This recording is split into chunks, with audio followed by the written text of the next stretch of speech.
Om Jnanatimirandhasya Jnananjana Shalakaya Chakshurunmilitam Yena Tasmai Shri Gurave Namaha. The verse written on the board is the first of the pranam mantras to Sri Nityananda Prabhu, given in Sri Chaitanya Charitamrita. I'll recite that and other verses from Chaitanya. This is from the beginning of Chaitanya Charitamrita, so we can recite all these verses as a Mangalacharan, or Mangalacharan, as is usually mispronounced.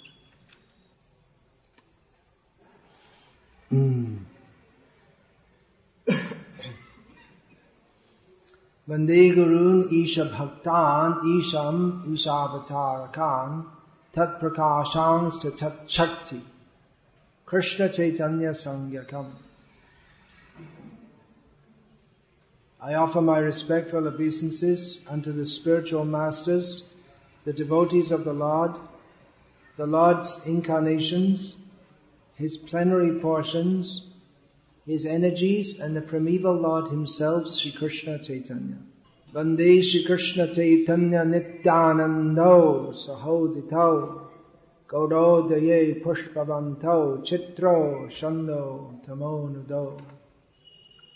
I offer my respectful obeisances unto Sri Krishna Chaitanya and Lord Nityananda, who are like the sun and moon. They have arisen simultaneously on the horizon of Gaur to dissipate the darkness of ignorance, and thus wonderfully bestow benediction upon all. Yadadvaitam brahmopanishadi tadapyasya tanubha ya atmantaryami purusha itisyo sangsha vibhavaha shadaishvarya purno yaiha bhagavan saswayamaya nachaitanyat Krishna's jagati paratapam paramiha. What the Upanishads describe as the impersonal Brahman is but the effulgence of His body, and the Lord known as the Supersoul is but His localized plenary portion. Lord Chaitanya is the Supreme Personality of Godhead, Krishna Himself, full with 6 opulences. He is the Absolute Truth, and no other truth is greater than or equal to Him. Anarapita chirim chirat karunyavatirna kalau samarpiyatum onatajvala rasa rasang swabhakti shriyam harif purata sundara duty kadamba sandipita sada hridya kandare spurutu vah shachinandanaha.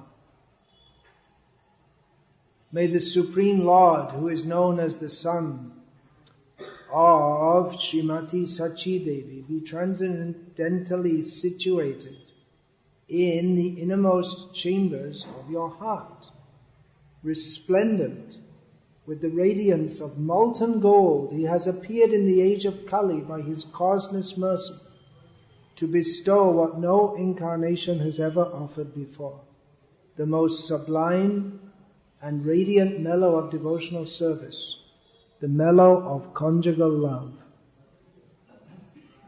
Radha Krishna Pranaya Vikritir Haladini Shaktir Asmad Ekatmanav Api Bhuvi Pura Deha Bhedam Gatau Tau Chaitanya Khyang Prakatam Adhuna Tadvayang Chaikyamaptam Radha Bhava Dyuti Suvalitam Naumi Krishna Swarupam. The loving affairs of Sri Radha and Krishna are transcendental manifestations of the Lord's internal pleasure-giving potency. Although Radha and Krishna are one in their identity, they separated themselves eternally. Now these two transcendental identities have again united in the form of Sri Krishna Chaitanya. I bow down to Him who has manifested Himself with the sentiment and complexion of Srimati Radharani, although he is Krishna himself. Shri Radhaya Pranaya Mahima Kidrisho Vanayaiva Svadyo Yenadbhuta Madhurima Kidrisho Vamadiyaha Sokyam Chasya Mad Anubhavata Kidrisham Veti Lobhat Tadbhavadhya Samajani Shakti Garbha Sindhau Harinduhu.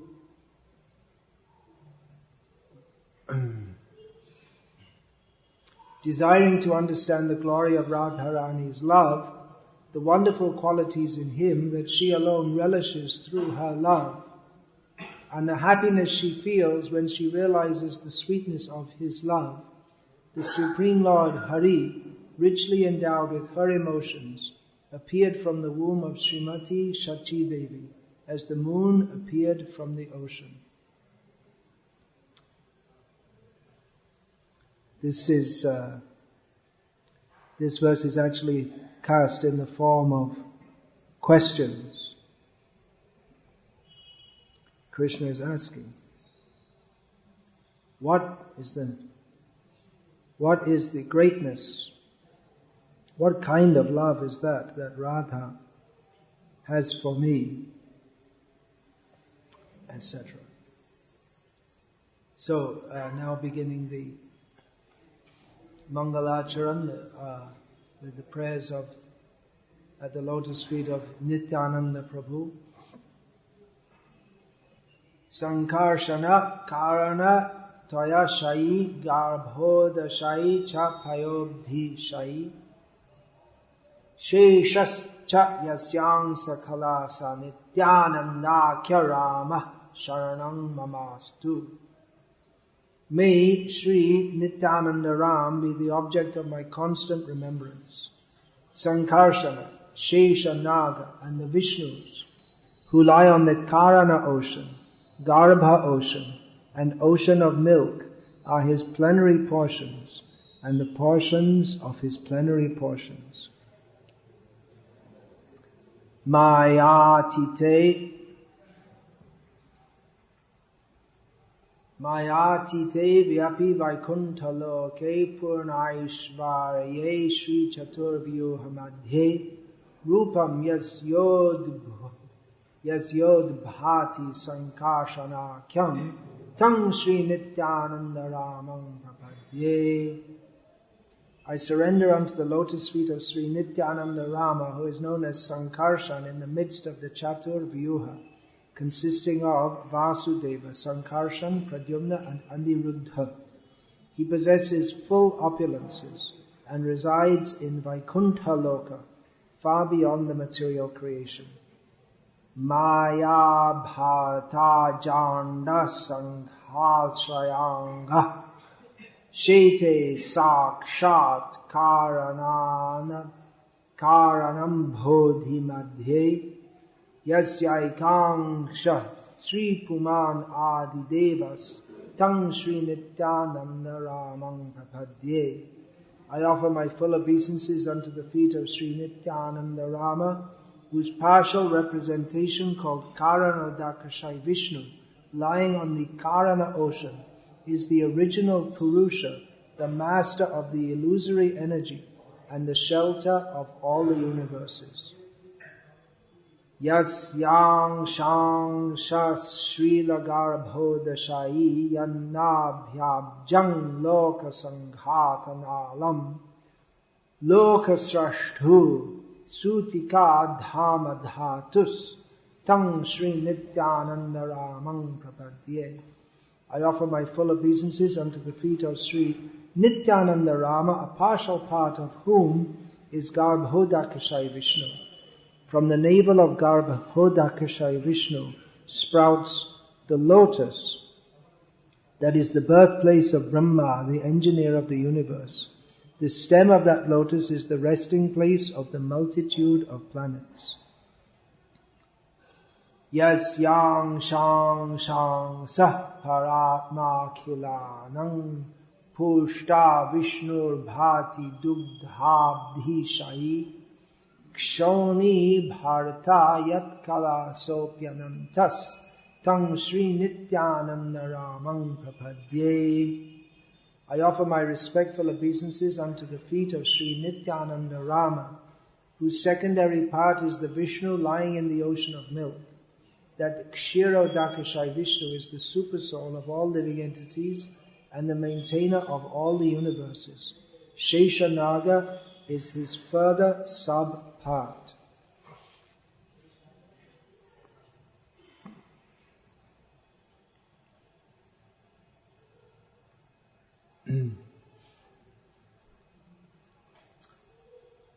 We are to worship Nityananda Prabhu. That is only possible to do by his mercy.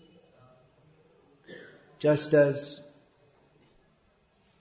Ganga is worshipped by Ganga, Ganga comes to this world out of her mercy, sent by the Supreme Lord to bestow the mercy of his lotus feet on the pious but still in need of purification inhabitants of Bharatavarsha especially. She travels through the upper planetary systems and appears in this Bharatavarsha carrying with her the dust of the lotus feet of Bhagavan Vishnu.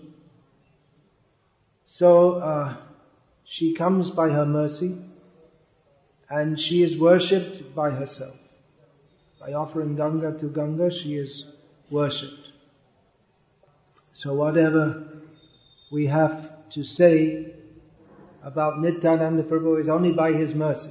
He comes to this world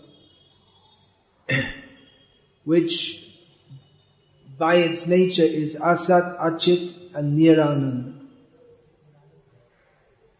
It is temporary, full of ignorance and miserable. There is some happiness. That happiness is not real happiness. It is not Nityananda. It is temporary. It is temporary and only a semblance, a very poor semblance of actual happiness. So Nityananda comes to give actual mercy, and he really comes to give it. He's not like a shop that people go to get something, but he forcibly distributes it.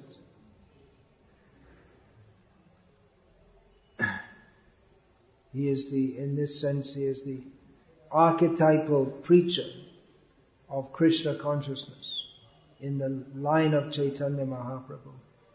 Chaitanya Mahaprabhu retired early, but he didn't allow Nityananda. Nityananda, he was the first preacher in Chaitanya Mahaprabhu's movement, and even when Chaitanya Mahaprabhu retired for bhajan, Nityananda was left to deliver the fallen souls, which he did practically by force. So by his mercy, we are here. His mercy has manifested as the Gauriya Vaishnava Sampradaya. Of course, that's the mercy of Chaitanya Mahaprabhu and Nityananda together. Parama Karuna Pahunduijana. The two most merciful are Nitai and Gaurachandra. But there's no question of Chaitanya Mahaprabhu or Chaitanya Mahaprabhu's mercy without Nityananda Prabhu and Nityananda Prabhu's mercy, and vice versa. They're inseparable. As Krishnadas Kaviraj Goswami points out, that one who thinks that they could, and Vrindavan Das Thakur also points out, those who think that they can get the mercy of Chaitanya Mahaprabhu while denying Nityananda, they simply go to hell in the name of worshipping Chaitanya Mahaprabhu. So the two are inseparable. today we are particularly focusing on the merciful personality of Nityananda Prabhu, who can be understood by his own mercy. He's the most merciful.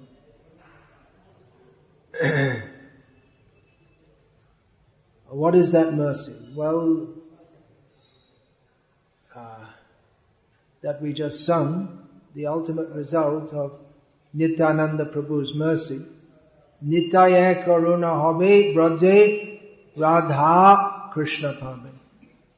By the mercy of Lord Nityananda, one can attain Radha and Krishna in Vrindavan.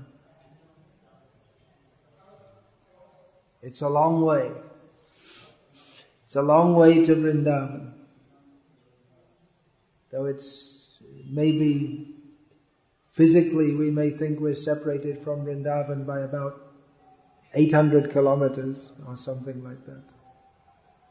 But it's a long way to go. With the mercy of Lord Nityananda makes it possible. The first installment of Nityananda's mercy, Ar Kobe, what is that? Ar Kobe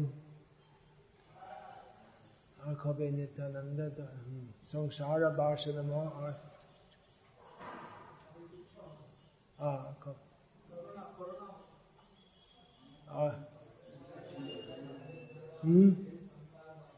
Ar Kobe Mo,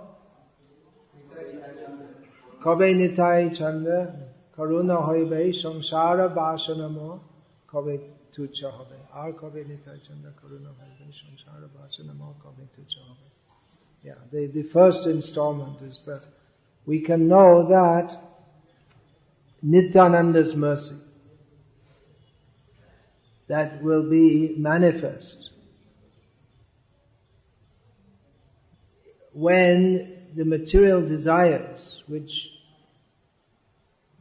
the transcendentalist sees his material desires as a huge mountain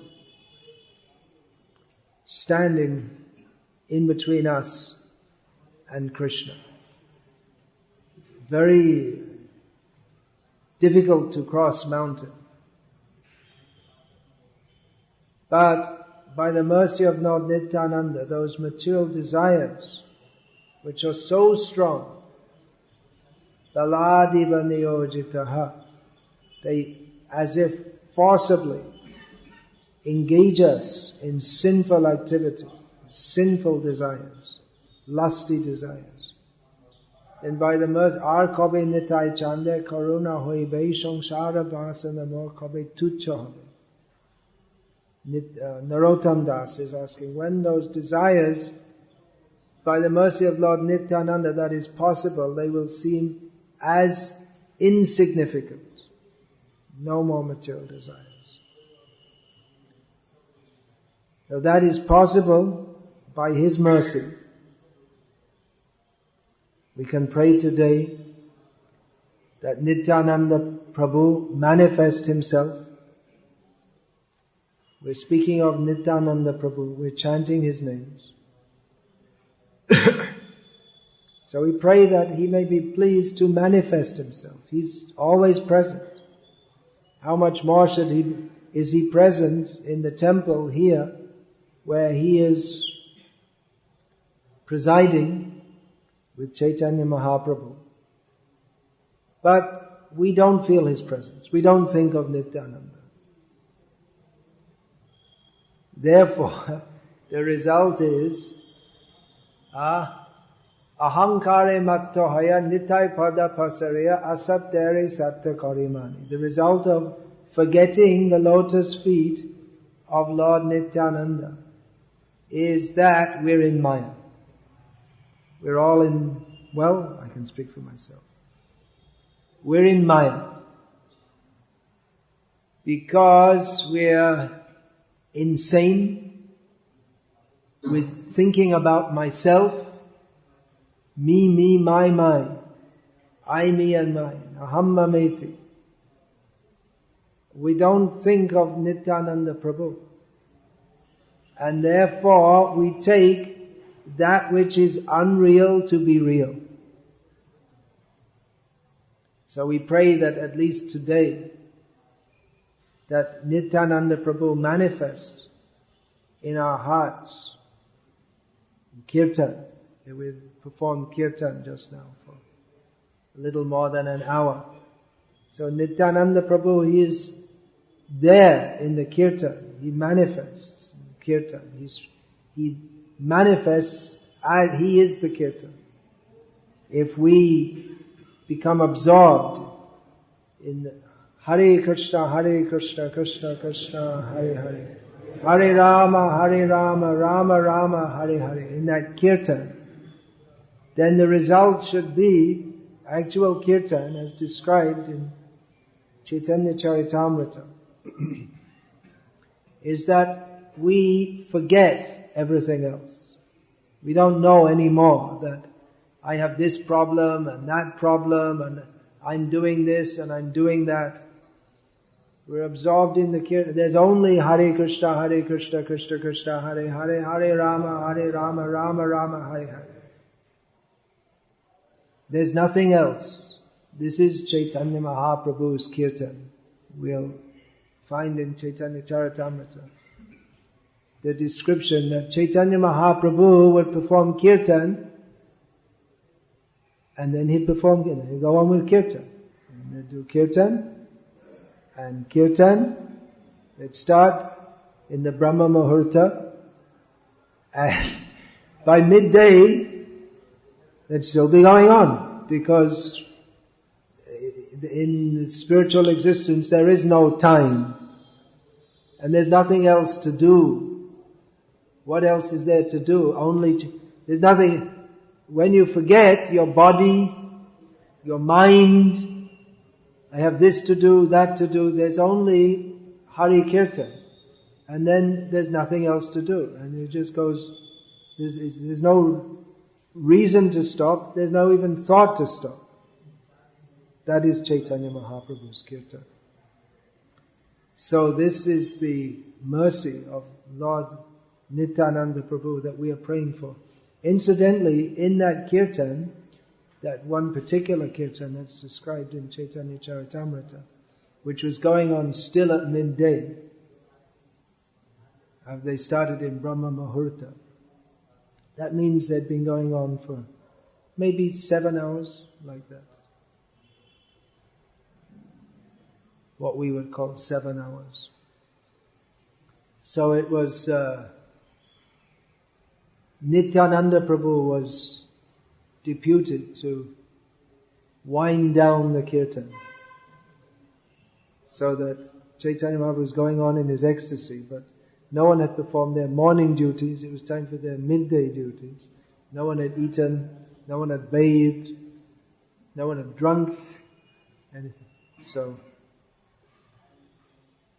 slowly the Kirtan, everyone is in ecstasy chanting, and Nityananda gradually had few people stopped, then a few more, until there's only Chaitanya Mahaprabhu. Hare Krishna, Hare Krishna. And no one else was chanting. What happened?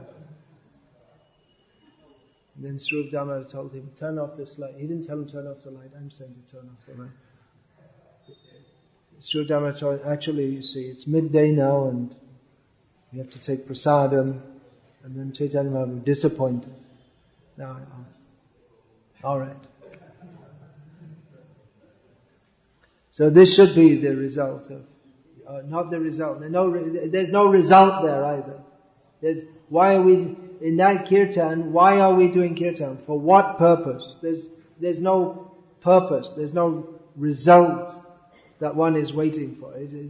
There's no need to or reason to explain why when one is absorbed in that plane. Just like we find in the gopis, they don't, or the residents of Vrindavan, they don't discuss why we should be with Krishna. There's no point of discussion. There's no, it's the realm beyond thought. Nirvishesh gyan, Jogir Dhayan, Nirvishesh gyan, Shakane Napaistiti. That's described. that Swarasiki Siddhi Vrajagopidham Paramachamchala Shati Nirvishesh Gyan Jogir Adhayan Shakane Napaistiti. In the Swarashiki Siddhi, or the perfection of each gopi in their service to Krishna, which is their treasure, their wealth, their very being, and which is Parama Chanchala Sati, which has the opposite qualities of being completely chanchala or unfixed, and sati, and being completely fixed at the same time.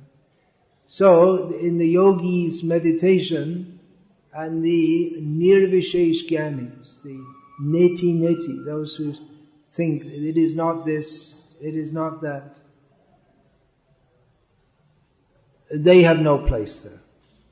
So, the mercy of Lord Nityananda is manifested by no material desires, only spiritual desires. And the spiritual desire to love Krishna and serve Krishna, it's natural. It doesn't need explanation. Just like a child, you don't have to explain to the child or teach the child how to suck the mother's breast. You don't have to give them a course on nutrition, or tell them that this is, you see, it's a good thing to do. Every baby does it. There's no need of any explanation. Nor do you have to induce them to do it. They automatically do that. And they're fully satisfied in doing that. So that is the plane of Nityananda, where there's no more all discussion of this, that, the other, dharma, adharma. Even bhakti it's not discussed there. There's no need to discuss. It flows spontaneously. So that is the mercy of Nityananda. That is the ultimate manifestation of that. Of course, that doesn't mean that we artificially stop all discussion, or we artificially stop all philosophical thought, because that is required on this plane. But that is the platform to aspire for, and that, by the mercy of Chaitanya Mahaprabhu and Nityananda, we can begin to touch that plane in kirtan of the Hare Krishna mantra. If that is performed by devotees with the aim to please Krishna, praying, actually not performing kirtan as a musical performance or as a ritual because we're supposed to do it, but when devotees who are Sivan Mukhe Hi Jivado, who are actually dedicated their lives in the service of Krishna, their life, their full being in the service of Krishna. They serve Krishna by the tongue and become absorbed. Shira She Mojia, Mukhe Baloha, Vishaya Charya, Shira She Mojia, that when by the mercy of Lord Nityananda, one becomes free from material desires, then one can actually become absorbed in Krishna Bhakti Ras, Hari Kirtan Ras. And then that chanting, that is actual chanting of the holy names. Then the chanting will come spontaneously. So that is Chaitanya Mahaprabhu's special dispensation for this age. Hare Nama, Hare Nama, Hare Nama eva kevalam, kalo nascheva, nascheva, nascheva gatiranyatha. The holy name. Everyone in this material world is a long, long way away from Vrindavan, a long way from Nityananda. But by Chaitanya Mahaprabhu's mercy, he gives that means by which one can just immediately pierce through all the coverings of the universe and go through this, even go past Vaikuntha to Vrindavan. One can go there. How far is Vrindavan? 800 kilometers. And then the other way you can go, that is all through the planetary systems, through the coverings of the universe, through the Karna ocean, and then cross into the spiritual world, and then go Dwarka, past Vaikuntha, Dwarka Mata, then you can finally reach Vrindavan. Or we can chant Hare Krishna by Chaitanya Mahaprabhu's mercy, by chanting Hare Krishna. Immediately transfers one to the plane of Nityananda, of eternal, full bliss.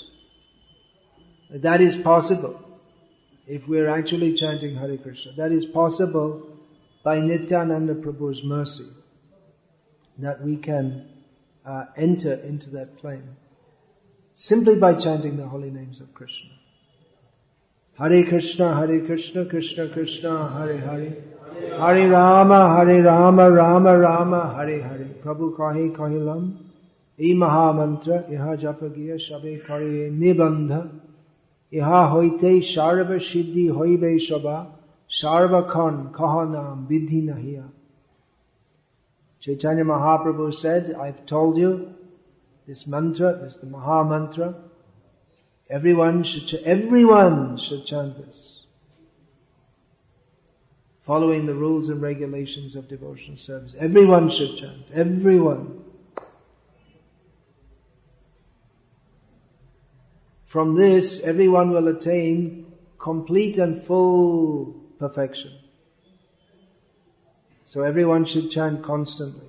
There's no need of doing anything else. This is the process. So everyone can achieve all perfection. That everyone can achieve all perfection was demonstrated by Chaitanya Mahaprabhu, and even more so by Nityananda Prabhu. Chaitanya Mahaprabhu delivered the fallen, the sinful, but Nityananda Prabhu especially, he sent Nityananda Prabhu without any discrimination to the houses of the Chandalas. And no, Chandala means they live away from the town. They don't live among civilized people, respectable people. No, where they live, no one from cultured society goes. I mean, the Brahmanas, they don't even go outside their own area. Hardly they'll go. What to speak of, even to the Kshatriyas area, Vaishyas area, definitely not the Shudras area. And where the Chandalas live, no one goes there. If you simply go there, then you immediately lose all your caste. Or just by going there, you're out. You're out of the civilized society, bahishkrit, thrown out. Just by doing that. Or you may have to perform some prayaschita. But Nityananda goes there regularly and begs from the Chandalas. He begs them to, actually he was told by Chaitanya Mahaprabhu, you go everywhere and tell everyone to chant Hare Krishna with no discrimination. But Nityananda Prabhu, he thought, what are these people going to chant Hare Krishna? Better they chant the name of Gauranga. They'll be better benefited.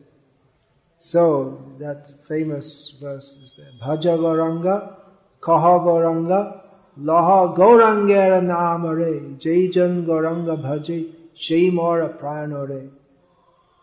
Nityananda, he would go to all the people, even those who are they're practically not considered human beings. And he would tell them, this is Chaitanya Mahaprabhu's order to Nityananda and Haridas. Shuno Nityananda, Shuno Haridas Shabatra Amaragya Karaha Prakash. Prati ghare ghare, every door, means every door. Prati ghare ghare giya kara ei bhikha, bhaja Krishna, balo Krishna, laha Krishna shikha. He told, Chaitanya Mahaprabhu told Nityananda and Haridas, make my order known everywhere, and everywhere means everywhere, even among the most fallen. Go to every door and beg the people to worship Krishna, chant the name of Krishna, and study Bhagavad Gita as it is. Karo Krishna Shikha. Study Krishna's teachings, or teachings about Krishna.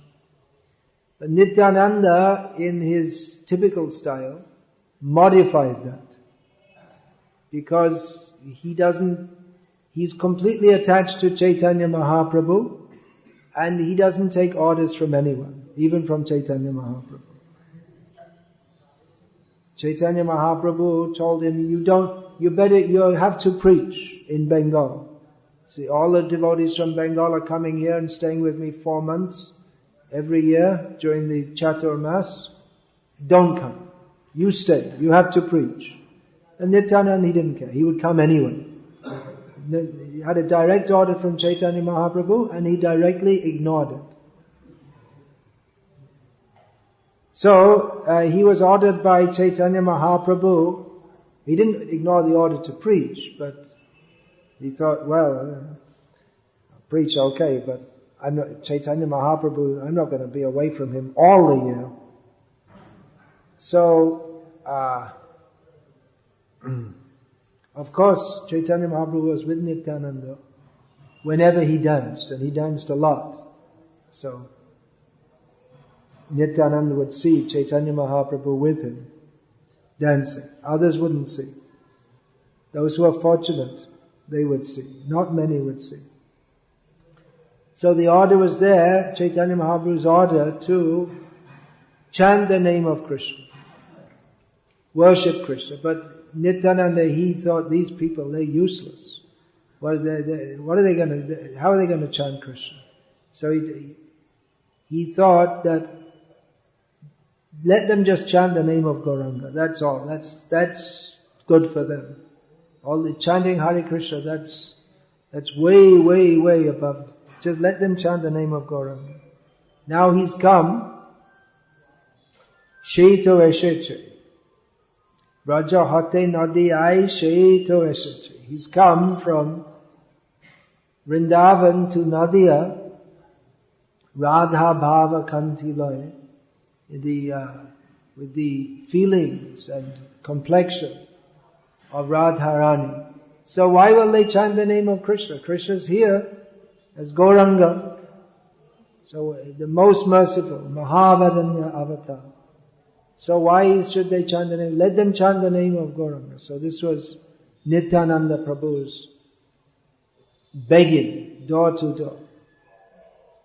Shonara Parvata Jena Dhulate Lotai. It's described like a golden mountain rolling on the ground. He would go to people's door and call, and they would come out, and then they'd see a golden mountain rolling on the ground in front of them, wonder what's going on there. And he would be begging them to chant the name. Which name? To chant the name of Gauranga. Bhaja Gauranga, Kaha Gauranga, Laha Gauranga Nama. Worship Gauranga. Say the name Gauranga. Take the name of Gauranga. Whoever takes the name, that's take the name means that's, in Bengali you say take the name. It means to chant the name. Jai Jan Gauranga Bhaji. Whoever worships Gauranga, he is my life, Nityananda says. So we can best worship Nityananda Prabhu by worshipping Chaitanya Mahaprabhu. And we can best worship Chaitanya Mahaprabhu by worshipping Nityananda Prabhu. And we can best worship both of them by chanting the Hare Krishna mantra. They'll both be very satisfied. That is what they've come to give, is the Hare Krishna mantra. By giving the Hare Krishna mantra, they've given the whole, everything, all of spiritual existence. This we find that Srila Prabhupada, who is Nityananda. You ever heard that before? Prabhupada is Nityananda. You know that?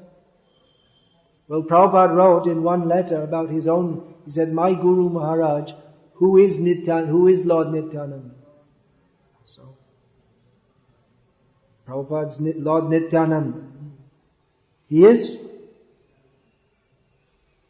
But all the gurus, all the acharyas, they are non-different from Lord Nityananda. They're all carrying the mercy and expanding it more and more and more. So they are non-different. There's this spreading Krishna consciousness to meat eaters, people completely ignorant of Krishna, absolutely no inclination whatsoever toward Krishna consciousness, no knowledge of it, no piety whatsoever. Anyone who preaches Krishna consciousness among such people must be understood that they are Nityananda. They're fully surcharged with the mercy of Nityananda. So Srila Prabhupada also, in New York, that's described, one man described, he couldn't understand it. But Srila Prabhupada in New York, maybe 1965, gave this man a piece of paper, a printed handbill, on which was written, Hare Krishna, Krishna Krishna, Hare Hare, Hare Rama, Rama Rama, Hare Hare. And the man said that, and Swamiji gave me this piece of paper, he had this smile on his face like he was giving me the whole world. And the man thought, it was just a piece of paper. But Prabhupada, he couldn't understand. It's a piece of paper with something. He couldn't, what is this? If anyone tries to read that, what will they read? They don't know what is this. But he was confused by that. Why is Swamiji looking so happy? And he has this look on his face like he's giving me the whole world. Why is that? He couldn't understand it at all. Well, Prabhupada understood, of course, that he's giving this man the opportunity to get far more than the whole world. The whole world is completely useless, completely meaningless.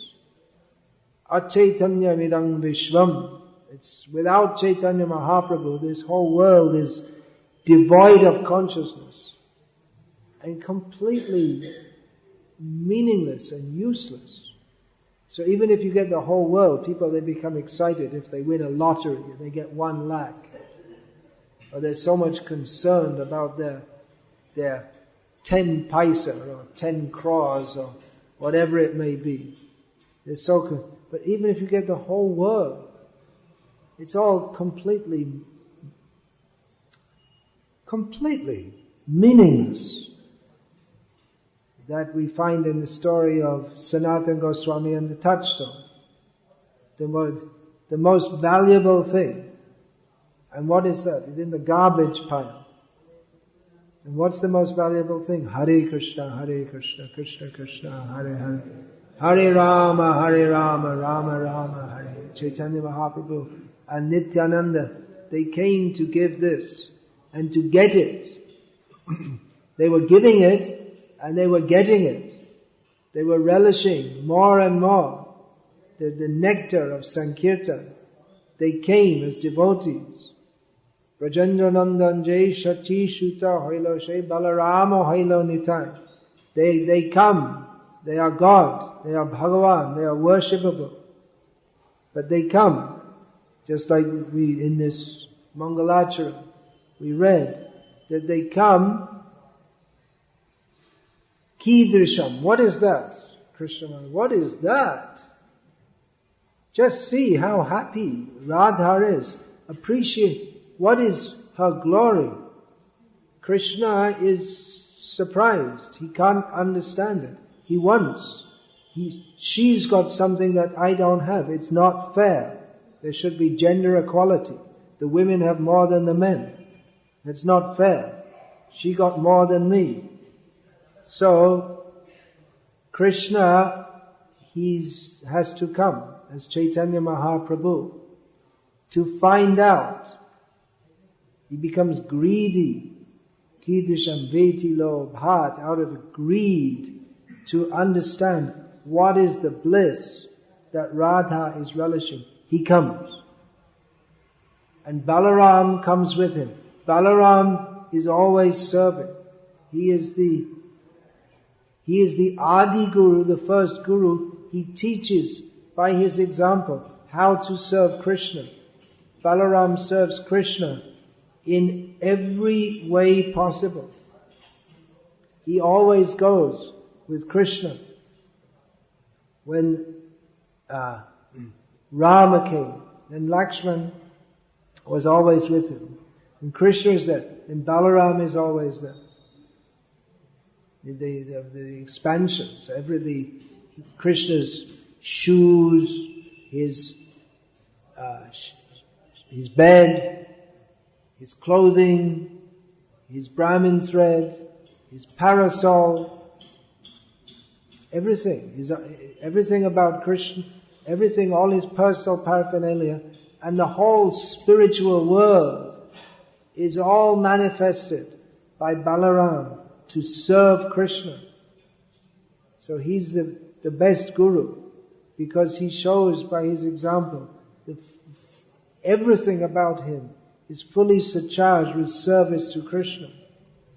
So he comes again as Nityananda. He is eternally Nityananda. It's not that he kind of comes into being, but he is eternally, the eternal bliss of service to Krishna. He manifests that in this world. He comes to serve Chaitanya Mahaprabhu. And together they relish the bliss of chanting the holy names. And they bestow that on everyone. And Nityananda even practically, forcibly, he's very insistent. He doesn't like that anyone will not take the order of Chaitanya Mahaprabhu. Chaitanya Mahaprabhu told him, you give this to everyone. So if anyone doesn't want to take it, Nityananda Prabhu, he's not pleased. Why? Chaitanya Mahaprabhu told me to give this to everyone, and you won't take it. You're a rascal. You're not allowing me to do my service to Chaitanya Mahaprabhu. Then he becomes angry. So Nityananda is very difficult to understand. We can understand it by his mercy. We're praying for his mercy.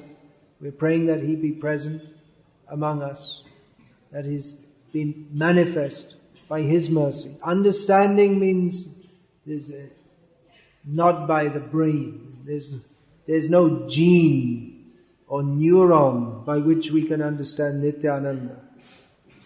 This rascal, what is that? The God gene. The people, they think that there's some gene by which people are deluded into understanding God. But even if you had the best genes, then the genes won't make you understand God.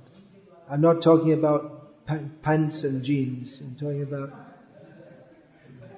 definitely people who wear jeans. It's going to be more difficult for them to understand God, because wearing jeans means it's a commitment to enjoy this material world.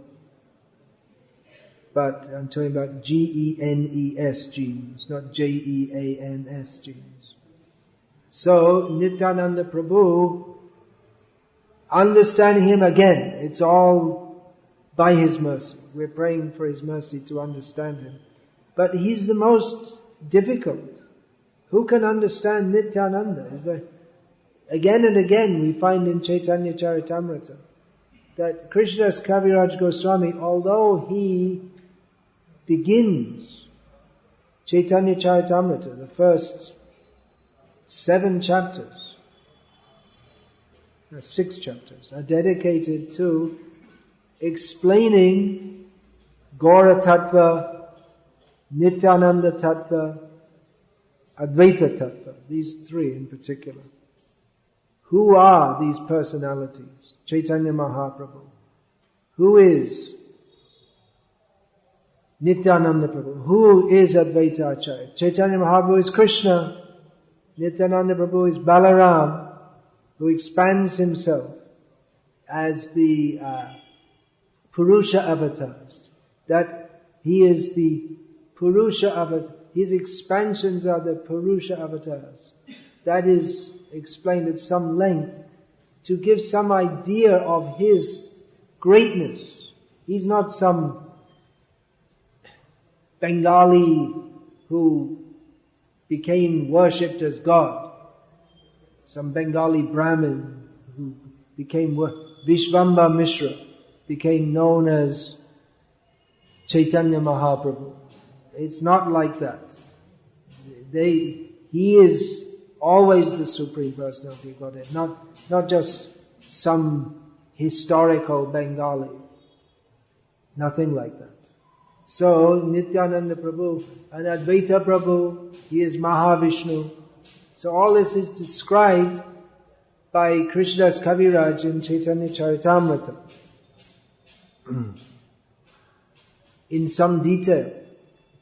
But then the pastimes of Chaitanya Mahaprabhu, which are described, are so, Ati Sur Durbodh is one term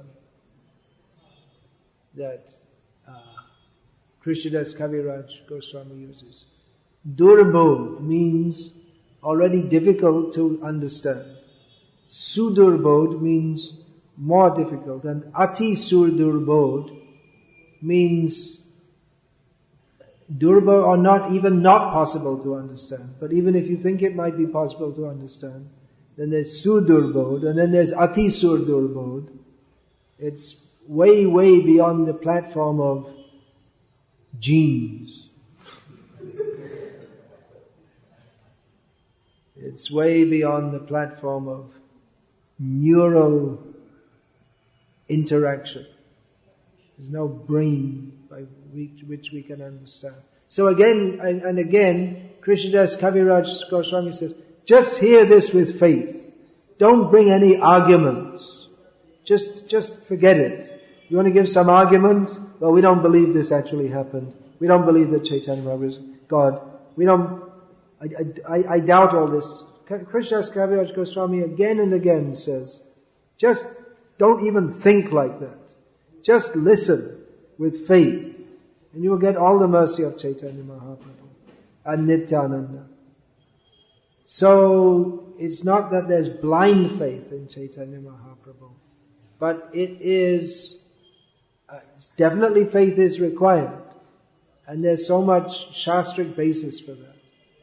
But our rascal tendency is to not believe that. So Krishnadas Kaviraj again and again says, don't doubt, just accept it, believe it. Now who will understand this?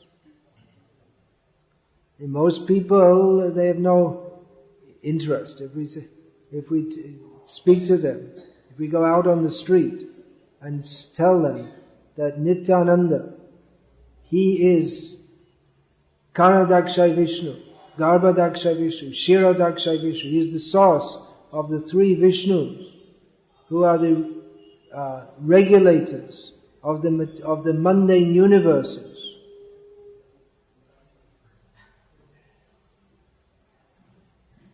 Well, in India, some people might show a little respect. Not if you go on the street. When they come to the temple, then like that. Out on the street, they're absorbed in, I have to go to the office, make money and all this. At that time, they're not interested. But what are they going to understand about all of this? Most people are not interested even in Atmata. They're already defeated. Parabhavastavat abodha jata yavanna jignyasata atmatatvam. They're not interested to understand, who am I? What is the difference between the body and the soul? Their human life is spoiled and wasted because they don't take even the initial step to understand what is the nature of being, who am I actually. Even if they are religious, they may be religious and pious, but according to Rishabdev, if someone does not inquire into the nature of the self, then they are defeated in the purpose of life. Their life is spoiled because they're not serious about spiritual understanding. And that's just the beginning. That can be called knowledge, Atma Tattva Gyan. But beyond that is Vigyan, or understanding that who is God, what is my relationship with Him, and who will understand all these things. Mostly people think God. Okay, we believe in God, and that's it. And they don't try to understand, and therefore we have people, they think Sai Baba is God, they think their Guru is God, they think Jesus is God. They make so many mistakes. Or they say about Allah that they make Him so ununderstandable that practically it's just so inconceivable that you can't think about Him at all. You can't, even the word Him doesn't fit. Of course we say inconceivable, but that it doesn't mean totally inconceivable. If Krishna was totally inconceivable, then we couldn't have any relationship with Him, or it wouldn't mean anything. If we say that God is completely inconceivable, then the word God has no meaning, then God just becomes a synonym for inconceivable. If there's nothing that you can say about Him that's understandable, at least at the theoretical level, then if that's the contention, then God and inconceivable, they just become synonyms, that's all. There's nothing whatsoever that you can think about Him, understand it. This is shunyavad. There's nothing. They consider it, the Muslims consider it haram, or worse. They consider it a sacrilege to even think anything about, even though they have names of Him, and the names must have some meaning. He's the most merciful. Well, there you go. Then merciful means equality, but they'll deny His equality. It's inconceivable how they have such a non-philosophy. It's not like a bad philosophy. It's just it's just the antithesis of any philosophy. So Krishna is the Supreme Personality of Godhead. He is Aishvaryasya Samagrasya Viryasya Yashasya Shriyaha Jnana Vairagya Yascha Shandang Bhaga Itingina. The personality of Krishna is very difficult to understand. Vishnu is more understandable from our platform. He's respectable God. He's a real God, you see. He gives out blessings, sits on His throne. He's God. It's quite clear that He's God. And Rama is also very good. But Krishna doesn't seem like God. Running around bare feet, chasing after some cows, running around with girls, telling jokes all the time. What kind of a God tells jokes? You're not supposed to tell jokes. You should have to be serious here. No joke telling. Just calm, mild, grave, thinking of the benefit, looking after others, considerate. Yeah, that's God. But this God who runs into people's houses and sets the calves loose so that the people run out, and then in the meantime he takes all their butter, makes a quick dash raid and throws quickly with all his friends. So they're in and out, and they took all the butter. And there's no forensic department, police department to find out who did it. They can't take the thumbprints. So, for instance, what to speak of? Actually, there are other, how he will come behind the gopis and loosen their clothing. That we don't talk about very much. But this is all in the character of Krishna. Doesn't seem like God. What to speak of all the lies and cheating he did on the battle of Kurukshetra. So Krishna is very difficult to understand. And the most difficult thing is his dealings with the gopis, which is the very essence of his being. Should we discuss this or should we not? We definitely shouldn't discuss it. We definitely should discuss it. And actually we shouldn't discuss it. Well, we must discuss it. But we better not discuss it. But we have to discuss it. Because if we don't, then we want to make Krishna, it's like this near beer or something. They take the alcohol out of the beer. And then you want to drink the beer and get the taste of the beer without the alcohol. So something like that. If we don't want to talk about Krishna with the gopis, it's something like that. Because Krishna, this is the Krishna who Chaitanya Mahaprabhu particularly comes to emulate. So, yeah, we should discuss. This is Jaiva Dharma, the ultimate position or role of the jiva. This Chaitanya Mahaprabhu came to teach. Jiva Swarup Hoy Krishna Nityadas. Every jiva is the servant of Krishna. So that is the position of every jiva.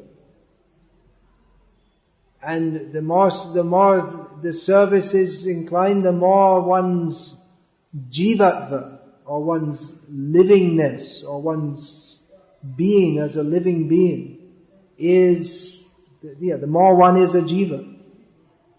In Shantaras, they're also jivas, but they're not very, they don't jive much. They don't jive around much. They're just, okay, calm, everything calm.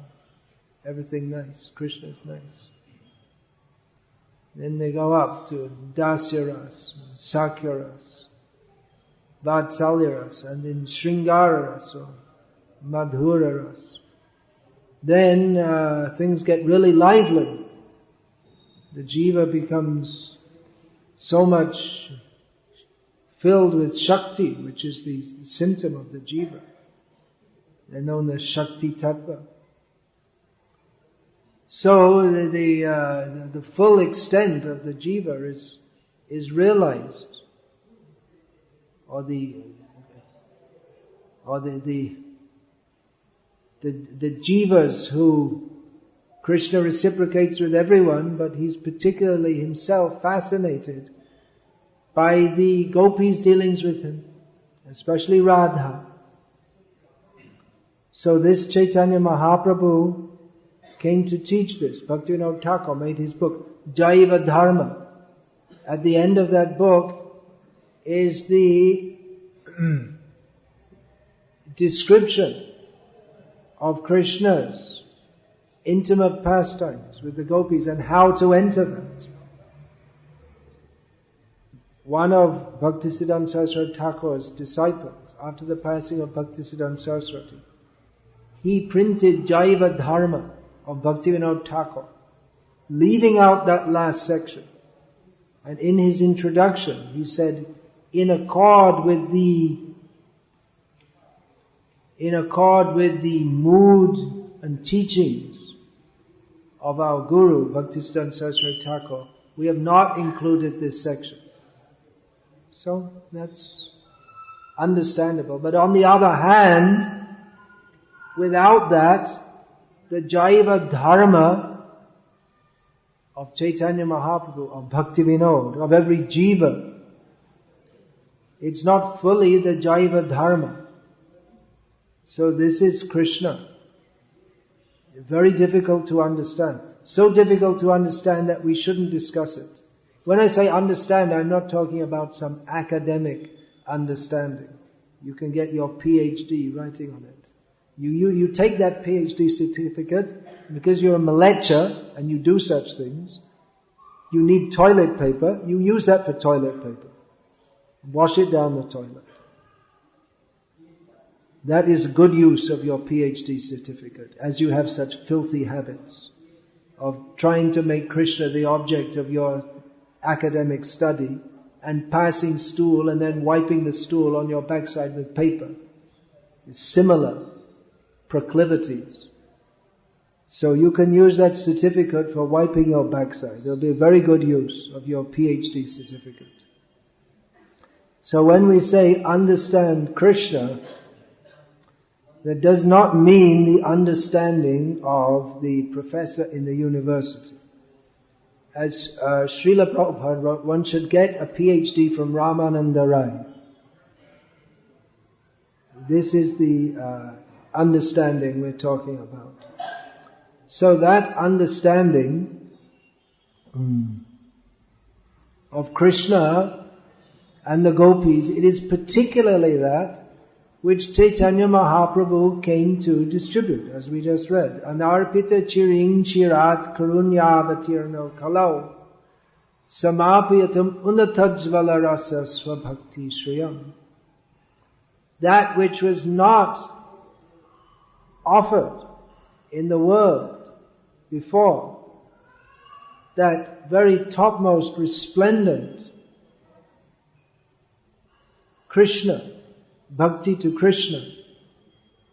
The Krishna who is, here we see, holding up, he's Giridhari. He's holding up the hill with surrounded by the gopis, all the residents of Vrindavan. This Krishna, the Shama Sundar Krishna, the Vrajajana Ranjana Krishna, that is particularly Chaitanya Mahaprabhu came to teach about that and to relish that himself. So Chaitanya Mahaprabhu, who can understand? Krishna himself, who can understand this? Only by the mercy of Chaitanya Mahaprabhu. And Chaitanya Mahaprabhu, who will understand him? Very difficult to understand Chaitanya Mahaprabhu.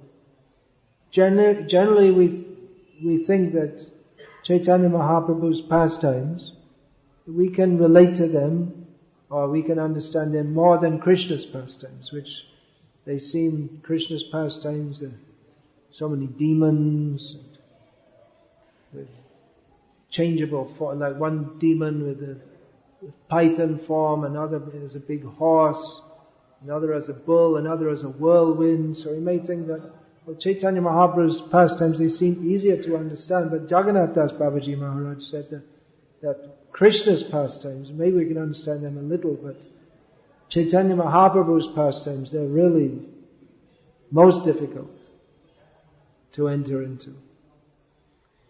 So, there's that. Shri Krishna, Shri Gopi, Parama Virod. Who can understand Chaitanya Mahaprabhu? That he is Krishna and he's a gopi. Particularly. And these two are Parama Virod. These two identities are completely opposed to each other. There's no unisex in the spiritual world. The men are men and the women are women. Of course, sometimes Krishna dresses as Radha and Radha dresses as Krishna. But men are distinctly men and the women are distinctly women. But Chaitanya Mahaprabhu, these rascals, they're going to take this. Anyway, we won't discuss them now. that the two natures which are completely opposite to each other, and then Achintya Charitra Prabhu Ati Sudurbodh. That term, Ati Sudurbodh, comes here. That Achintya Charitra, that Chaitanya Mahaprabhu, his character and personality and pastimes, they are achintya. They're not understandable by any material method.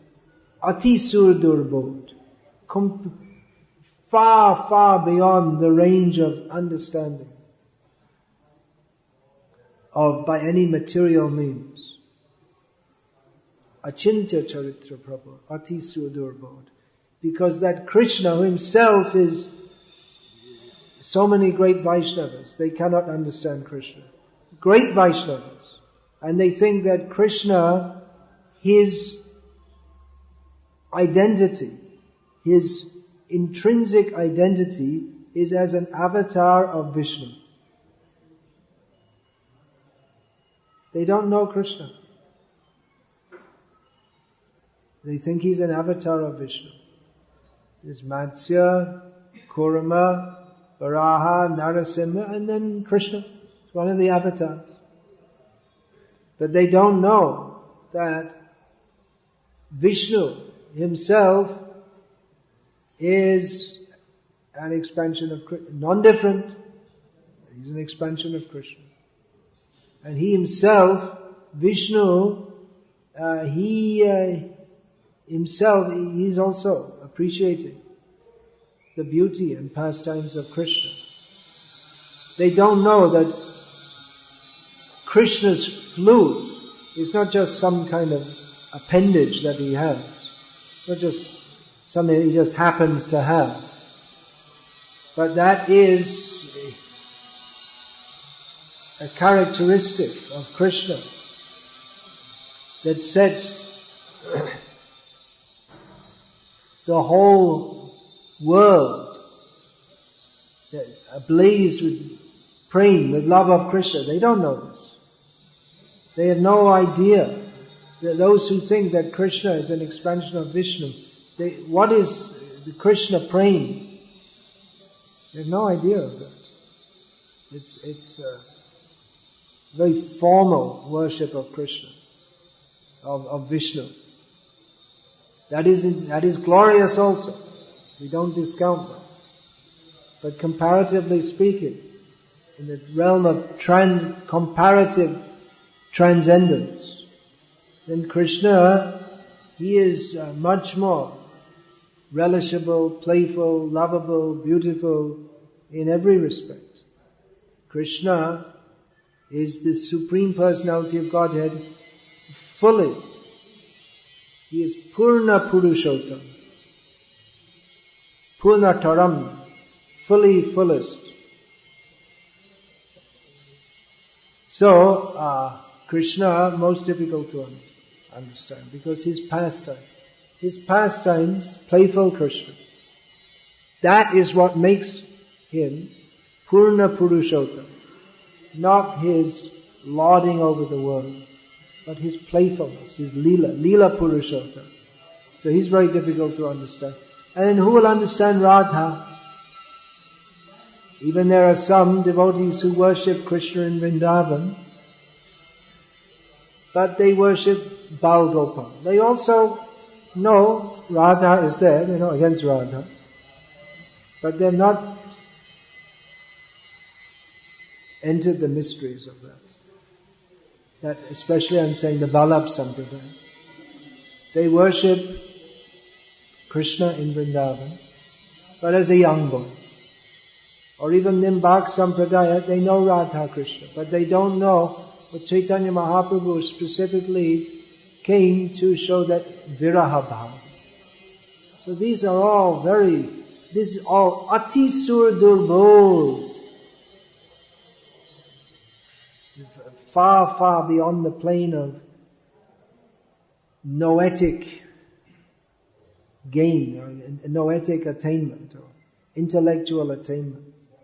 This is all discussed in Chaitanya Charitamrita. All these points are discussed by our acharyas. So Krishna has come as a gopi, but as a male, but with the feelings of a gopi. Shri Krishna, Shri Gopi, Parama Virod. It is two natures are quite opposite to, not just opposite, but opposing. They're actually opposing natures, but they become harmonized. Ekatmana vapi bhuvipura deha bhedam gatau tau chaitanyakyam prakatam yad aduna tadvayam chaikyam aptam radha bhava duty suralitam nomi krishna surupam radha krishna praniya vikriti haladine shakti rasmad. So these are all highly exalted subject matters. Mostly the Gauriyas, they don't enter Vedanta study much. They may do for this. That's also required for the protection of our sampradaya, for bringing out the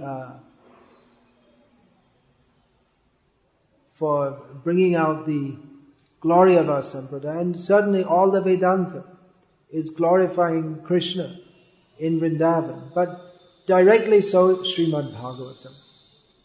Srimad Bhagavatam is Vedartha Paribringhitam.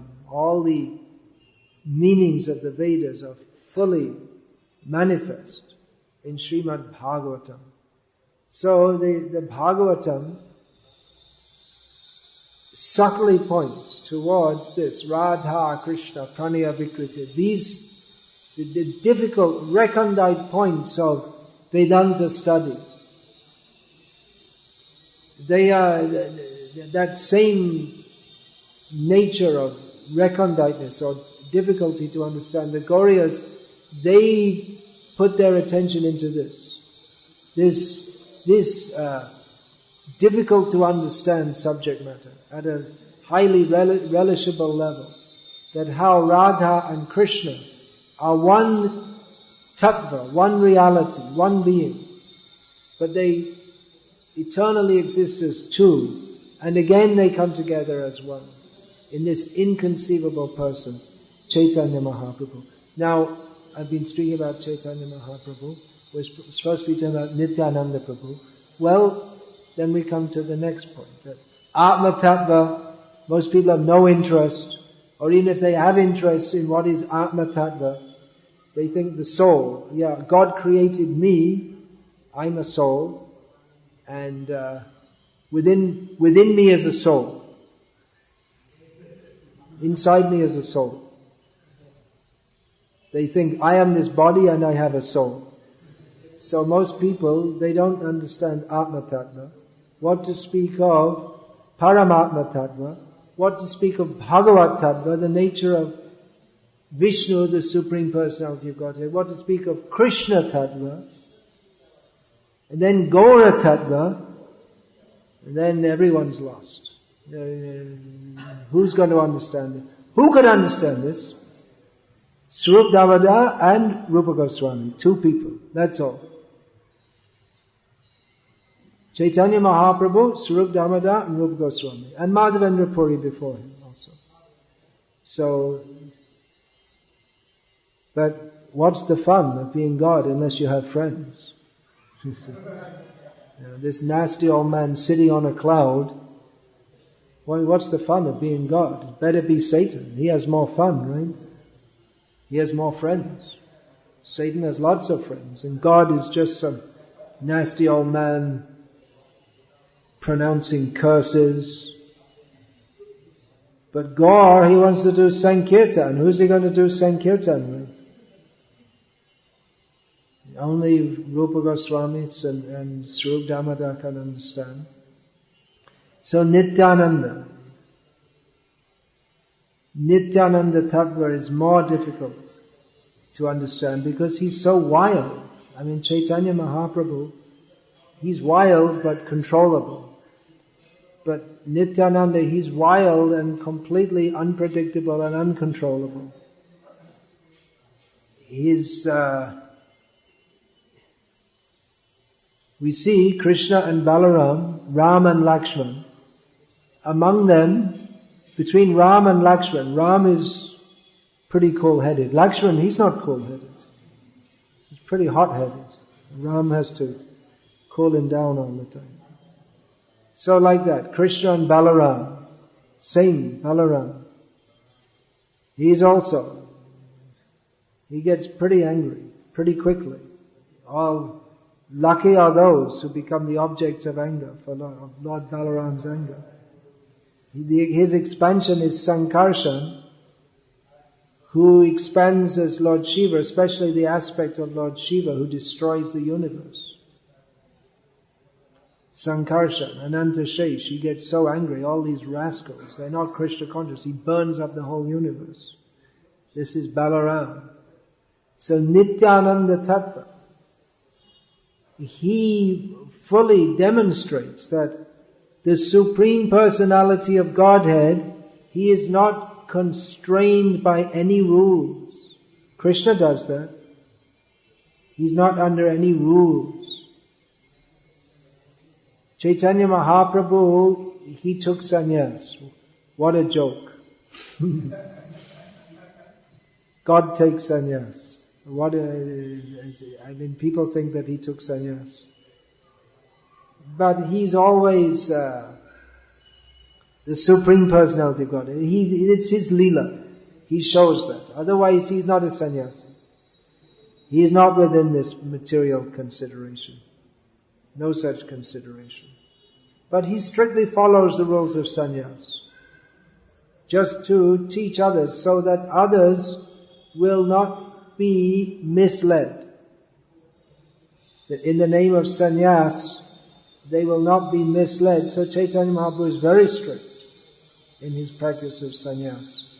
But Nityananda, he doesn't follow any rules. Therefore he's known as Avadhut. Avadhut means he doesn't follow any rules. Sannyasi already, he doesn't have many rules. Like the Grihastas. We think that Grihasta life, there's some allowance, and sannyasis, they have to be strict. But actually in Vedic culture, the Grihastas have many more rules than the sannyasis. You have to follow so many rules. The Brahmins have so many rules to follow. Their whole day is governed by rules. Therefore they're called smartas. So many rules, smriti rules to follow. Sannyasis, they don't have many rules, but they'd better follow them properly. For a sannyasi, there's no prayaschitta. He just has to follow. He follows, or else he becomes a dog eating vomit. That's all. There's no going back. The sannyasi falls down, if he breaks the rules, by associating with women or going back to his family, then he just attains the status of a dog that eats his own vomit. That's all. So, there are not so many rules in sannyas life, but they're very serious rules. Very strict rules one has to follow. But Nityananda, he does what he likes. Even Chaitanya Mahaprabhu orders him. You don't come and see me. He goes to see Chaitanya Mahaprabhu. He orders him, teach these people to chant the name of Krishna. He teaches them the name of Gauranga, which is non-different. But it's his own idea. He's adapting to time, place and circumstance. He's the original guru. He sees what required. He takes the basic principle and sees what is required to be done. So Nityananda, he does that. He goes to everyone, not only to the high class people, but to everyone. He and his followers. They'll go to the Muslims, they'll go to the Chandalas, and everyone. They'll give them love of Krishna. That's why still today in Bengal, there are two main guru lines, Advaita Vangsha, Nityananda Vangsha. So Advaita Vangsha, the Goswamis, they think we are high class. We only initiate people, good class of people. But those Nityananda Vangsha, they initiate anyone. Just anyone comes, they'll initiate them. So that was Nityananda's mood. Of course, his mood was to give them Krishna Bhakti. It wasn't so much to initiate them, capture them, get their yearly dakshina. That wasn't Nityananda's plan. His aim was to give. He understood Chaitanya Mahaprabhu's purpose to give Krishna consciousness to everyone. So for that, he spread, him and his followers, they spread Krishna consciousness very widely.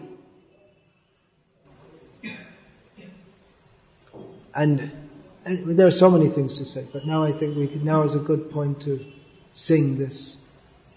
Akrodha Paramananda Nityananda Rai. And what's the other one from the Chaitanya Mangal? Nitai Guna Maniyama. We can sing those two songs now. Do you have that song sheet? I'll just explain this one a little bit.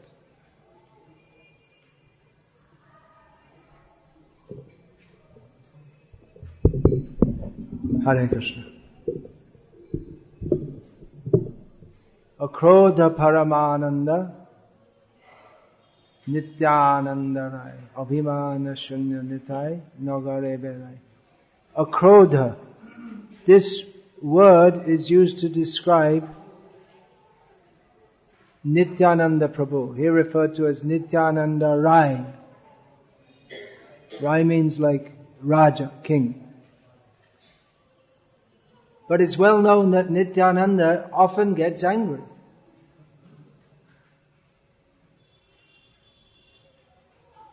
For instance, he came to the village of Ramachandra Khan, who was a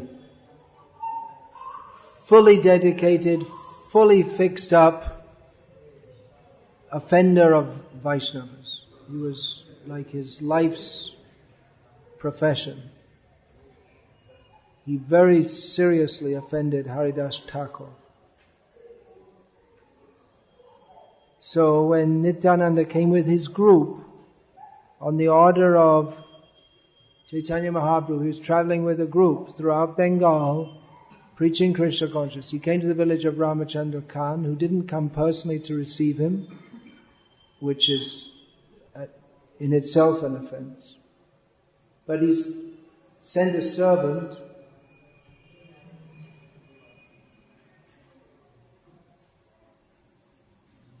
and said that the party, they can be accommodated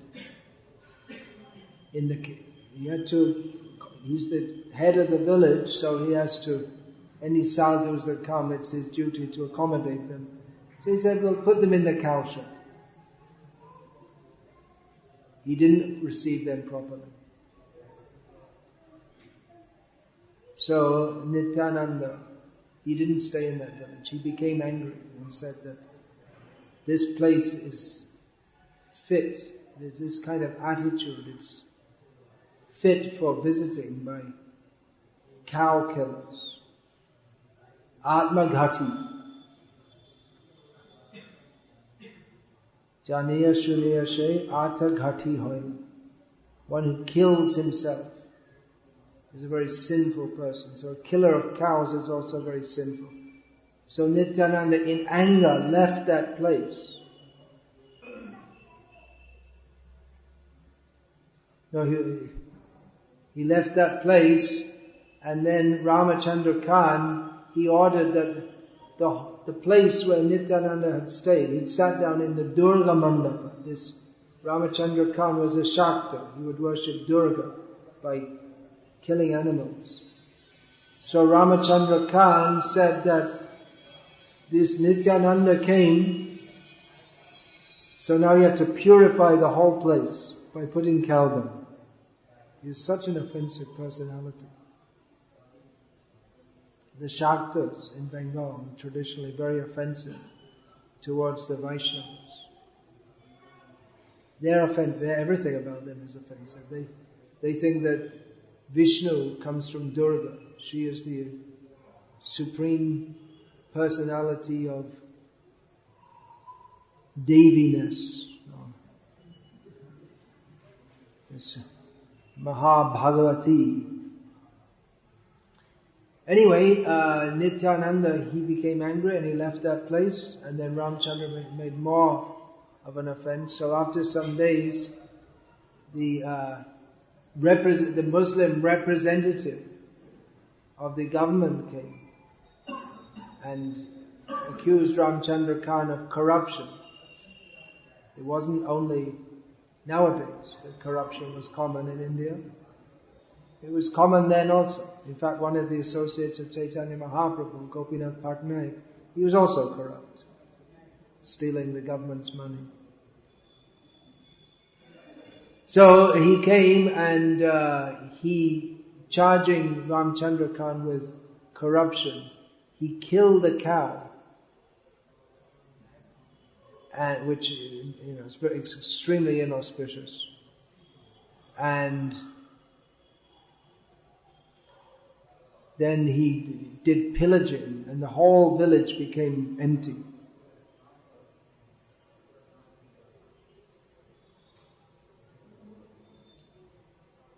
What is that verse? Mahater Abhiram. Anyway, Krishna's Kaviraj says, this is the result of an offense to a great personality. The whole place becomes empty.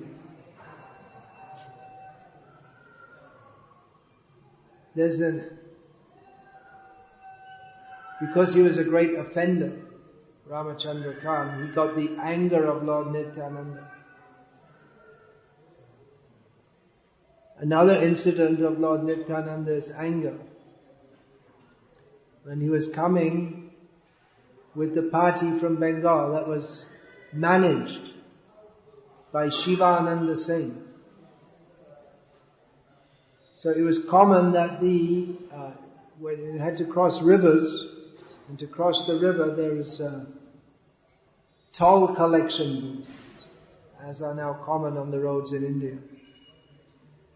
So usually the person who is exacting the toll, they were quite exacting. They were quite strict. And they would try to squeeze out as much money as they could. So one evening, after the party had been traveling all day, they came to a river and the toll collector wouldn't let them cross, wouldn't let the party cross. And their lodging for the night was already planned in advance. Their lodging for the night was in the next village. So Shivananda, after some time, he said, look, let the party go. We've been traveling all day. I'll stay here and work it out with you, but let them go. So that was agreed, and the party crossed the river. But the delay became more and more, and no rooms were allotted. There was nothing to eat. And Nityananda became angry. Shivananda, he's not coming, because he was delayed working out the toll payment. So eventually, Shivananda came very late. And Nityananda was very angry. So even before Shivananda came, he was getting so angry. He said in the middle of the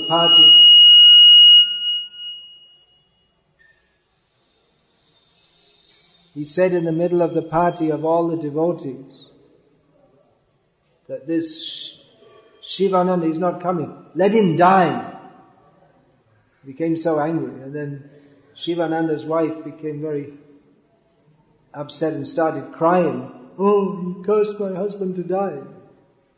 So eventually Shivananda came and Nityananda stood up and kicked him hard in the chest.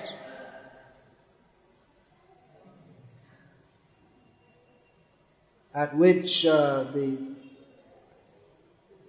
one son of Shivananda, he became very upset and he left.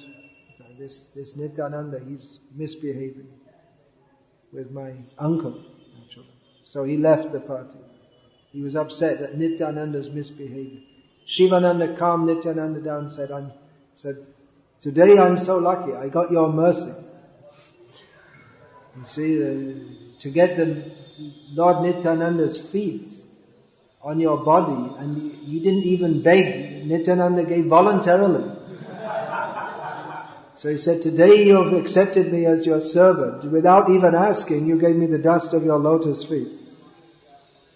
So he was very pleased. And actually that we find that repeatedly in Chaitanya Leela, that when Chaitanya Mahaprabhu or Nityananda punishes someone and gets angry with them, that person becomes very happy. And they think, yes, now I've got the real mercy. Because now I'm accepted as a servant. Because getting angry like that, you'll only do to someone who's very close to you. There are different ways of getting... The way Nityananda becomes angry with Ramachandra Khan, and the way he becomes angry with Shivananda is a different kind of anger. One is the anger of someone who's been offended, and the other kind of anger is the anger of someone who cannot be offended by that person. Nityananda cannot be offended by Shivananda Sen because Shivananda Sen has pure devotion for Nityananda. So there's no question of actual offense.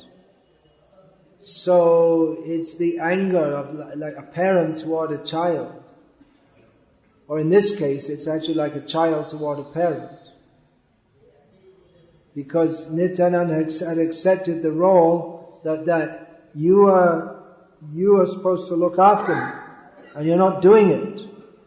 So like an impetuous child, well, you didn't give it to me, like this. He becomes angry and upset. Unreasonable. Quite unreasonable. Nityananda quite unreasonable. Behaving like a spoiled child. So Shivananda became very happy that today I've been accepted. And his wife came up crying and said, oh, Nityananda cursed you to die. He said, you crazy woman, he said to her, Pagalini, you crazy woman, myself and my whole family should die if we give any slight inconvenience to Nityananda. So that is the anger of Nityananda. But he's described here as akrodha. The first word used to describe him is akrodha, paramananda. So these two, again, krodha, anger, and supreme bliss, they don't go together. When people are angry, they're not happy. It's not a happy quality.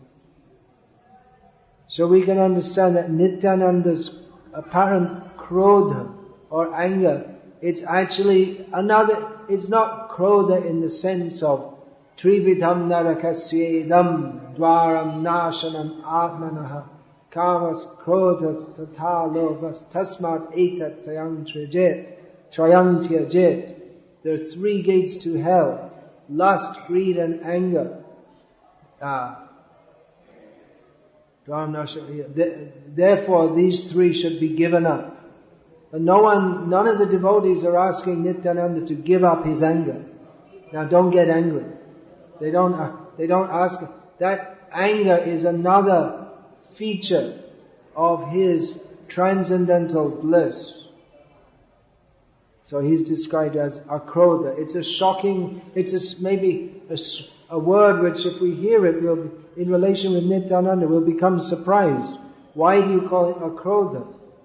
Just so that the rascals, they can understand, if they want to criticize Nityananda Prabhu for having such an apparently unsaintly character, He gets angry very easily.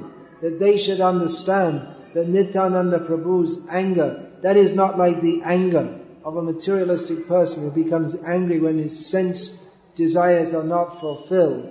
But Nityananda's anger is, in the case of Ramachandra Khan, because Ramachandra Khan was an offender to the Vaishnavas, so Nityananda became angry. Or in the case of Shivananda Singh, he became angry, exhibiting the affection that he had accepted Shivananda Singh as his maintainer. So, exhibiting the feelings, the transcendental feelings of a maintained person. This is the high level of God consciousness, just like Krishna became angry with Yashoda. Yashoda displeased Krishna. She made him so angry that he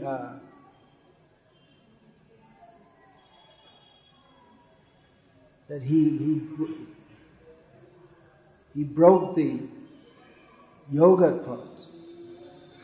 Anyway, he does that. But this anger in transcendence, that is most relishable. That is akrodha paramananda. So all these topics, this should be discussed among devotees. Should be discussed. We should discuss this. Generally we discuss topics of Bhagavad Gita among the public. But among the devotees we should discuss also Bhagavad Gita. But what is the nature of the Bhakti Rasamrita Sindhu?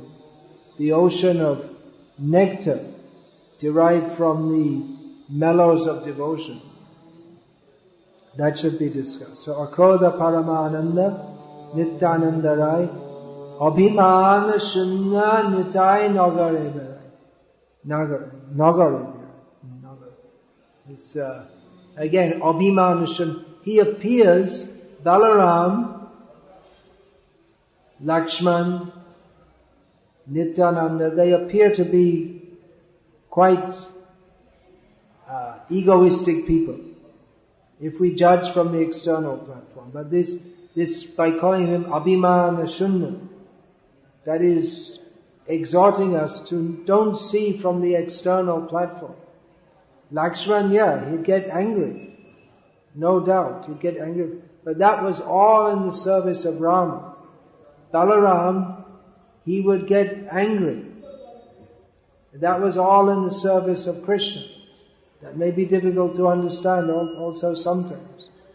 Krishna and Balaram are the same Supreme Personality of Godhead, but they act as if two different people, and sometimes as if with conflicting interests. Sometimes, Balaram, he didn't go against Krishna, but he wasn't very happy that Krishna, well, in one sense he was, in another he wasn't. That Krishna was siding with the Pandavas because Balaram had affection for Duryodhana, who was his disciple in the art of club fighting. So Nityananda, he appears to be an egoistic person, a highly eccentric person. Even as a fully grown man, he would sometimes enter the house of Chaitanya Mahaprabhu in Chaitanya Mahaprabhu's Grihastha Lila. Nityananda would enter fully naked. But that feeling himself in the mood of a little boy, because he became the child of Srivas Thakur and Malini. Their one child died during Mahaprabhu's kirtan, and Srivas didn't become even slightly disturbed. Srivas only became disturbed when the women were crying, and he went and told them, "Shut up! Don't disturb Chaitanya Mahaprabhu's kirtan." His boy had just died, just in the middle of the kirtan, suddenly dying. But Srivasa's only concern, it wasn't that my child died, but these women, they're crying, they're disturbing Chaitanya Mahaprabhu. So Chaitanya Mahaprabhu became so pleased with Srivasa that he said, you lost one son, but now myself and Nityananda, we will become your sons. So you lost one, you got two. So Nityananda was the son, and he behaved exactly like that. Malini was an old woman. Her breasts were dried up, but Nityananda wanted to drink milk from her breast. So they filled up with milk and he used to drink from her breast. All these descriptions are given in Chaitanya Bhagavat. So Nityananda, one day he came just like that, completely naked, but in the mood, but doing so without even thinking, just like a young child, 4-year-old, 5-year-old, they run at that age, you don't put clothes on them. Maybe in the towns nowadays they do, but traditionally, especially in the villages, the young boys and girls will run around completely naked. The clothes, they're just, for most of the year, in this climate, cloth is just for the sake of decency. Otherwise not required for keeping warm or any such thing. So the young children, they'll only have this black thread around there. You have that in under also? Everywhere. That black thread around their waist, and that's all. And no one cares. What does it matter? It's just a little child. So they run around naked like that. And no one thinks anything of it. So Nityananda, in that mood, he one time came to the house of Chaitanya Mahaprabhu. He was fully grown up. And the householder's house means there are women there also. Chaitanya Mahaprabhu's young wife, Lakhi Priya, she was there also in the house. So Chaitanya Mahaprabhu was there with his devotees, and he called all the devotees. He called, bring some new cloth. And they made some kopin for Nityananda Prabhu and put that on, and again took some of that cloth and tore little pieces. And Chaitanya Mahaprabhu told all the devotees, you keep that in your hair, because generally they'll keep their hair tied up. This shikar is tied as a top knot. Chaitanya Mahaprabhu said that by keeping this kopin of Nityananda Prabhu on your head, you will be free from all lusty desires. So it's not that Nityananda, he is some lusty person who gets angry because of unrequited lust. But because he's completely free from any lust, then he's also free from any he has no mundane desires. There's no question of mundane anger.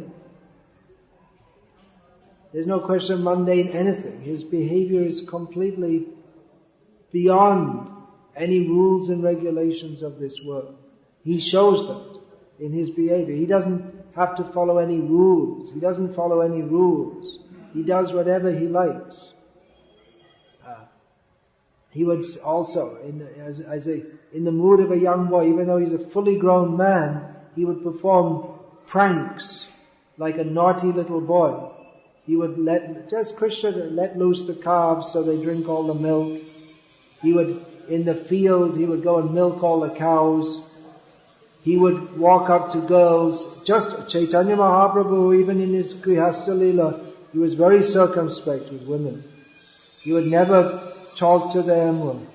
Just when he was young, he would joke with the young girls. But when he became older, and he was very careful in his dealings with women. All Grihasthas can take an example from this. Grihastha is not a license to just talk with all women. But in the traditional culture, they would not just talk with anyone. It would be very, like I say, circumspect, very reserved in that matter. But Nityananda, he would walk up to he's fully grown and sannyasi, so to speak. And he'd walk up to the girl and say, "Will you marry me?" I mean, even now in India, that's considered a bit strange. But in those days, it was unthinkable. His behavior was completely beyond any rules of this world. That's the point. That he showed that he is not constrained in any way by any rules. He would swim in the Ganga, which is full of sharks or dangerous fish, with no concern. Crocodiles. Filled with these crocodiles. Nowadays there are not many crocodiles in that part of the Ganga. You have to go further down towards Diamond Harbour. But in those days, the crocodiles, they were that far north as Navadvip. He had no concern. So the followers of Nityananda also, they're like that. They're all in that mood. They all behave in most unconventional, that's the word, alokik, unconventional ways. So it's a very unusual character of Nityananda. Very unusual. But by his preaching, the whole of Bengal, throughout the whole of Bengal, so many people took up Krishna consciousness. And the effect is going on even today. So many. Chaitanya Mahaprabhu, he left Bengal at the age of 24 and he went to Puri, and after that he hardly came back. He didn't preach in Bengal. But Nityananda preached in Bengal widely. And then after that, in the next generation, Narottam Das, who was empowered by Nityananda. Specifically, he was empowered by Nityananda to preach. So by the influence of Nityananda Prabhu and his direct followers, the 12 Gopals in Krishna Lila, they came as the followers of Nityananda Prabhu, and they preached Krishna consciousness, so that Krishna conscious culture in Bengal, that is the gift of Nityananda Prabhu. And that it's going all over the world now, that is also the gift of Nityananda Prabhu. Chaitanya Mahaprabhu gave the order to preach Krishna consciousness. And that was factually done by Nityananda Prabhu. And whoever's preaching Krishna consciousness, it is understood that they're getting the mercy of Nityananda Prabhu. Therefore,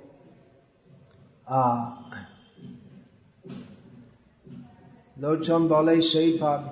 Heno avatar ja roti nahi belo. Lochan bole shei papi elo orgelo. Lochan Das Thakur says that whoever has no feelings for such an avatar, he comes from the spiritual world to deliver us. And forcefully, practically forcefully he does. Let's read what's in between before we go to that. Adhama patita jive dare dare giya harinama mahamantra den bilaya. He goes to the houses of the most fallen, goes door to door, every house. Chaitanya Mahaprabhu said every town and village, but Nityananda goes to every house of the most fallen. Particularly, Nityananda particularly preached among the most fallen. And he distributed, take the Harinam, take Harinam Mahamantra, take it.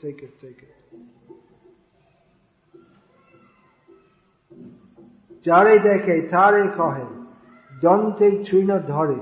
That's a sign of great humility, to put a straw in your mouth. I've never seen anyone do that. We hear this often in Chaitanya Charitamrita.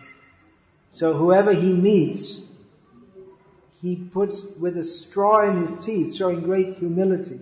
Amar ekiniya laha bhaja korahari. You can purchase me. I'll become your slave if you worship Gaurahari.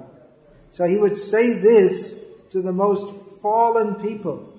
He would exhibit intense humility before them. To put a straw in your teeth and bow down, that is a sign of extreme humility, that I'm submitting myself fully to you.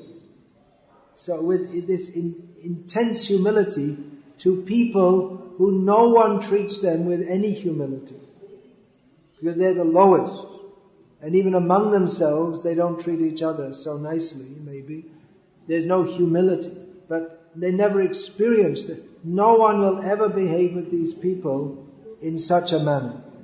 And they may feel extremely embarrassed by that. But Nityananda, he's prepared to give himself to someone who worships Gaurahari. Eta boli Nityananda bhume gori jai shonara pavata jena dhulate lotai. Lutai, it's written.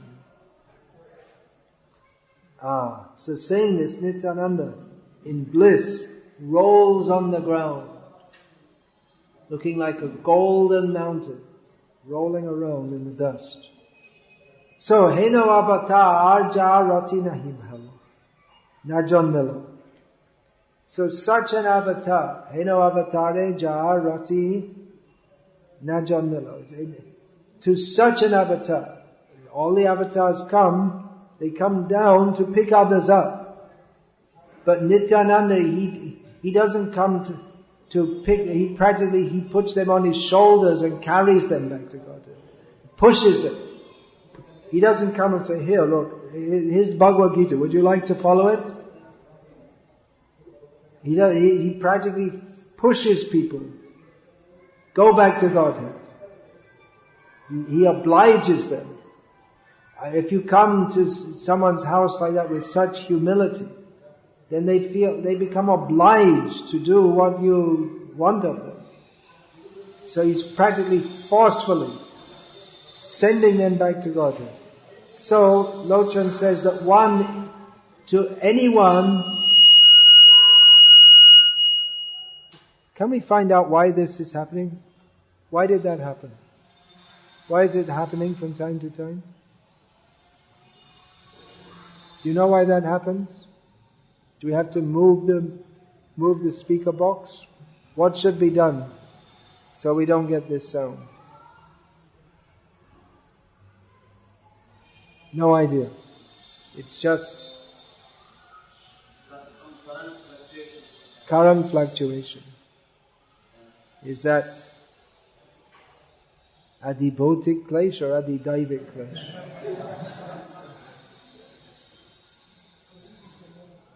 Adi Daivik, the Bijli Devatas. Somebody wants to donate 1 lakh rupees. There is a standard sound system with anti-feedback. There is no feedback even if you put microphone in your direction. 1 lakh rupees. 1 lakh rupees. Okay. Remind me afterward. I'll try and get it. So, Heno avatare ja rati najon melo lochan bole shay papi elo argalo. Lochan says that someone who has no interest in Nityananda, is such a merciful person. We don't take any interest. We hear about it and in Bengal there are plenty of offensive people who they criticize Nityananda, they say all kinds of terrible things which I won't repeat here. Then such a sinful person, Lochan Das, he says, Elo or Gelo. What can you say about